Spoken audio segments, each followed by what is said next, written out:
Девы, приветствую вас! Меня зовут Ева Лехцер, вы на моем канале. Сегодня с вами смотрим ваш второй прогноз на январь 2025 года. Будем смотреть, какие энергии будут преобладать в течение января, что необходимо запланировать, чтобы данный месяц для вас был максимально продуктивным, плодотворным и прошел легко и в гармонии. Если вы пропустили свои годовые расклады или иную полезную информацию, ее вы можете найти в первом закрепленном мной комментарии под этим видео. Ну а мы с вами приступим к раскладу. Итак, обращайте внимание на визуальный ряд, потому что помимо того, что я вам озвучиваю, дополнительно каждому из вас будет идти своя индивидуальная информация. Итак, основные энергии.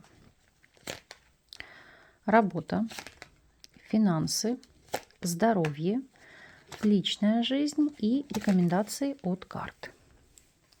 Сейчас приподниму арканы чуть повыше, чтобы вам было хорошо видно. И приступим. Основные энергии месяца. У вас идет королева чаш. Аркан, который указывает на эмоциональный период, когда много впечатлений, много эмоций, много творчества. Возможно, вы для себя будете погружаться у кого-то в новое хобби, новые увлечения. Для некоторых это в целом, знаете, творческое самовыражение. То есть вы можете там захотеть музицировать, писать картины, может быть, пойти на танцы. У каждого здесь будет это по-своему. Ну и помимо всего прочего, это карта двора, поэтому она указывает на влияние женщины водной стихии, рак, скорпион или рыбы, на многие сферы вашей жизни. О чем конкретно здесь идет речь? Смотрите, дополнительным арканом идет девятка чаш. Итак, для кого-то это может идти обретение отношений. Мы это будем перепроверять по вопросам личной жизни, потому что данная связка арканов говорит о эмоциональных, о чувственных, о физических удовольствиях. Далее, кто-то по этой дуаде карт может увлечься вопросами кулинарии. То есть может это быть и правильное питание, или может это быть просто желание вести какой-то свой кулинарный блог или познавать новые азы. Но это, знаете, как углубиться, готовить с любовью, готовить с радостью, готовить в удовольствие. Ну и, конечно же, да, любые творческие процессы, которые я уже перечисляла, в чем вы хотите себя реализовать или раскрыть ваш потенциал. То, что касается вопросов работы. Здесь идет аркан колесница. Карта движения, карта роста, карта прорыва. Потому что для многих из вас она указывает на сдвиг с мертвой точки или сдвиг состояния застоя. То есть, безусловно, за счет ваших усилий, ваших действий, но, тем не менее, это для вас новые возможности. Для некоторых будет сопряжено с вопросами частых командировок. У кого-то может быть переход в новый филиал, новый отдел. В редких случаях это может быть ситуация повышения. У некоторых это работа в международных компаниях.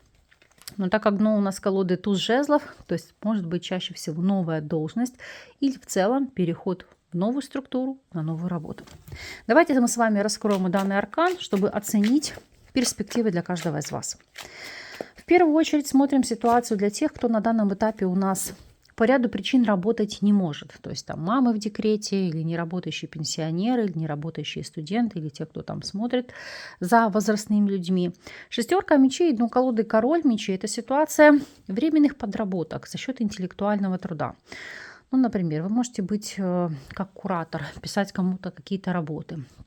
Или вследствие вашего прошлого опыта кому-то что-то помогать делать, выполнять какой-то объем работ. Или консультировать, допустим, по вопросам бухгалтерии.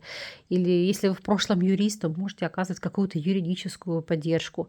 Но знаете, как на частных началах. То есть у вас нет какой-то лицензии, что вы работали, преподавали. Это может быть как разовая какая-то консультация по знакомству, но тем не менее, которая вам может принести ресурс.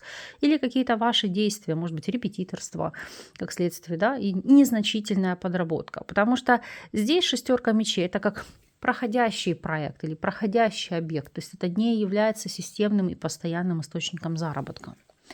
И если же вы у нас являетесь соискателем, аркан Луна сам по себе говорит о том, что вы можете здесь эмоционально сильно переживать относительно получения работы или трудоустройства. Но работа здесь будет, в особенности для кого? Как мы говорили, анализируя первую дуаду карт и саму карту Луна. Если вы повар, если вы кондитер, если вы связаны каким-то образом с общепитом, может быть, работаете в этой нише, пусть даже там, не знаю, логистом или человеком, который может отвечать, не знаю, там, за доставку продуктов и так далее. Вы придумываете новые рецепты или вы каким-то образом можете декорировать каталог для продуктов питания, которые там выпускают в сети супермаркетов, и вы это все систематизируете, подбираете. Потому что сама по себе Луна, аркан, который у нас отвечает за поваров, за эзотериков, за психологов, психотерапевтов, психиатров, гипнологи. Опять же, по Луне редко, в единичных случаях, но могут проходить целители. Ну а сама по себе карта Луна – это также работа жидкостями. То есть здесь, если у нас, допустим, аркан умеренность будет у нас указывать на химика-лаборанта, то здесь больше по Луне химик-технолог, то есть человек, который может разрабатывать какую-то рецептуру или состав. То есть то, что вы можете впоследствии, допустим, запатентовать и выпустить как новый продукт. Поэтому для некоторых из вас, вот если вы ищете работу в этих нишах, то данный месяц будет крайне плодотворным. Посмотрим с вами ситуацию для тех, кто является наемным сотрудником. Здесь 4 монет.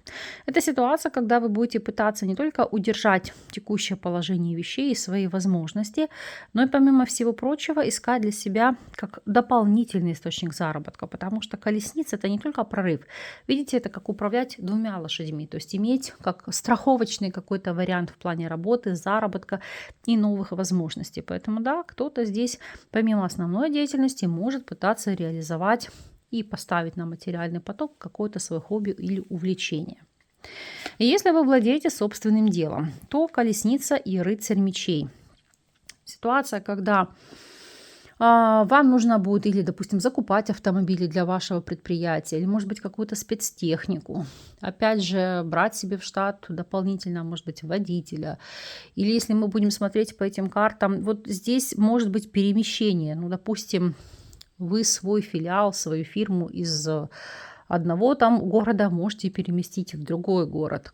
Потому что здесь в первую очередь много движения, много перемещений. Реже по этим картам это ситуация, когда вы можете открывать дополнительные филиалы. Но основной посыл колесница и рыцарь мечей – это решать вопросы остро наболевшей ситуации с проверяющими органами, с госструктурами, с МЧС. То есть это в основном те, кто может внезапно нагрянуть с проверкой. Но карта колесницы говорит о том, что у вас здесь будет все в порядке. Если смотреть финансовую сторону вопроса, аркан Иерофант.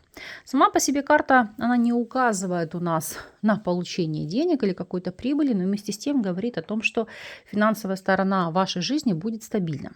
О чем же тогда этот жрец? По жрецу это активно вкладываться в ваше обучение, потому что вы понимаете, что оно принесет вам в разы больше, то есть увеличит ваш доход и ваш заработок, или в обучение ваших сотрудников, вашего персонала. Плюс по жрецу, если у вас есть какой-то наставник, ментор, спонсор, это карта, которая показывает о его вливаниях в вас, о его инвестициях. И для вас это будет действительно увеличение заработка. Но финансовая сторона вопроса здесь у вас в порядке.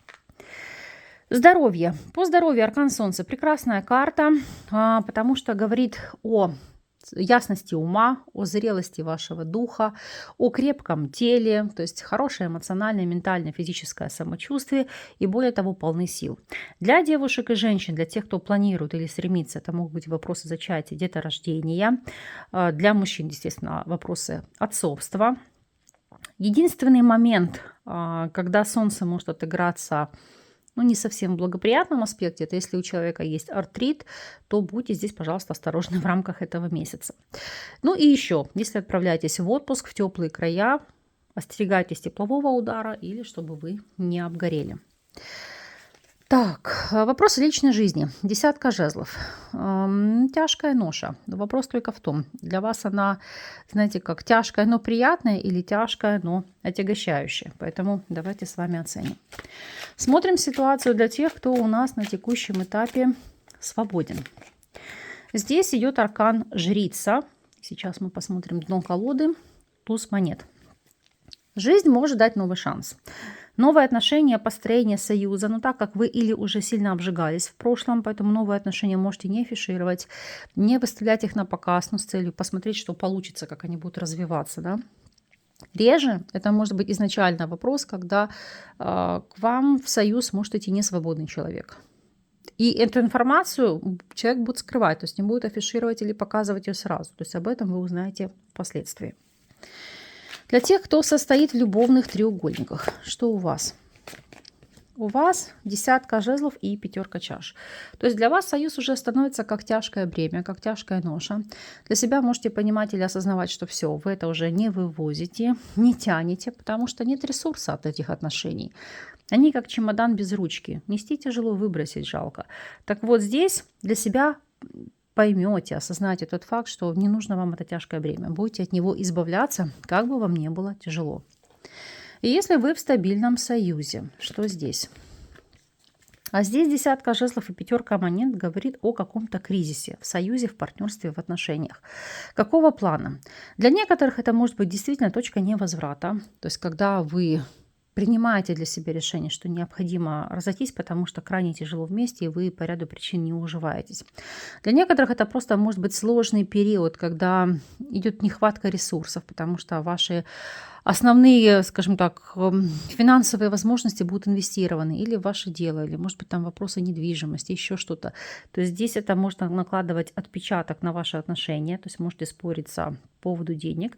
Ну и, конечно же, 10 жезлов и 5 монет. Допустим, если ваш партнер или партнерша на текущий момент без работы, то это бремя ответственности ложится на ваши плечи. Ну, как следствие, да, в рамках этого месяца может быть сложно, но по 10 жезлов вам эта ситуация по силам. И посмотрим совет от карт. 10 мечей. Ну, главный и основной совет по этой карте – уж лучше ужасный конец, чем ужас без конца. Наверное, это касается всего, в первую очередь, тех, у кого, допустим, как я говорю, обременительные связи или ситуация, когда вы понимаете, что работа не наполняет, не радует, пора с этим завершать.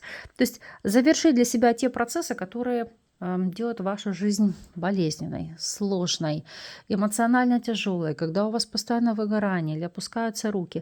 То есть вы можете для себя понять и осознать, что нет смысла вкладывать энергию и весь свой потенциал в то, что для вас уже недееспособно или нересурсно. То есть, как показывают арканы, отпустить данную ситуацию. И посмотрим с вами на неожиданность этого месяца. О чем здесь идет речь.